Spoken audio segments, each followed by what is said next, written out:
Hi friends, সবাই কেমন আছো? আশা করি সবাই খুব ভালো আছো। আজকে আমি রান্না করব বিয়ে বাড়ির স্টাইলে মুগ ডাল কাতলা মাছের মাথা দিয়ে। চলো তাহলে রেসিপিটা দেখে নেওয়া যাক। প্রথমে আমি শুকনো কড়াইতে মুগ ডালগুলো বেশ খানিকক্ষণ ধরে ভেজে নেব। একটু লাল লাল করেই ভাজা হবে। তারপর আমি দেখো ভাজা হয়ে এসেছে। এরপর আমি মুগ ডালটাকে একবার ধুয়ে নেব। তারপর কড়াইতে জল দিয়ে দেব। জলটা একটু ফুটবে, মানে একটু গরম হয়ে যাবে আর কি। তার মধ্যে আমি ওই ধুয়ে রাখা মুগ ডালগুলো দিয়ে দেব, সঙ্গে নুন দেব। আর এই যে সাদা সাদা ফেনাগুলো উঠেছে না, সেইগুলো আমি ফেলে দেব। তার মধ্যে দুটো কাঁচা লঙ্কা দিয়ে দেবো গোটা। এই দেখো মুগ ডাল প্রায় আমার সেদ্ধ হয়ে এসেছে। এবার এটা আমি আলাদা করে রেখে দেব।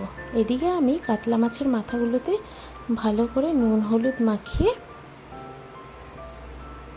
ভেজে নেব। একটু বেশি করেই তেল দিতে হবে, কারণ মাথাগুলো বেশ বড় বড়।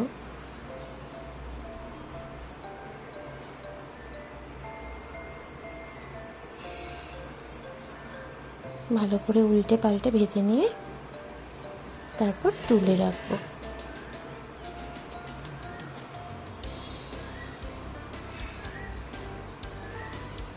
দেখো ভাজা হয়ে গেছে, লাল লাল করে সুন্দর করে ভাজা হয়ে গেছে। এরপরে আমি ওই মাছ ভাজার যে তেলটুকুনি ছিল ওর মধ্যেই আমি জিরে, শুকনো লঙ্কা, তেজপাতা ফোড়ন দিয়ে দেবো। তারপর পেঁয়াজ কুচনো দিয়ে দেবো। পেঁয়াজটা একটু ভালো করে ভাজা ভাজা হয়ে আসবে। তার মধ্যে একটু হলুদ দিয়ে দেবো, দিয়ে ডাল যে সেদ্ধ করে রেখেছিলাম ওইটা দিয়ে দেবো। ডালটা একটু ফুটে উঠলেই আমি এই আদা বাটাটা দিয়ে দেবো। তারপর ডালটা ভালোভাবে ফুটে এলে মাছের মাথাগুলো সাজিয়ে সাজিয়ে দিয়ে একটু মিষ্টি দেব আর একটু গরম মশলা, নামানোর আগে একটু ঘি। ব্যাস রেডি বিয়েবাড়ির স্টাইলের মুগ ডাল কাতলা মাছের মাথা দিয়ে। খেতে তো দারুণ হয়েছিল, তোমরাও বাড়িতে একবার ট্রাই করে দেখো।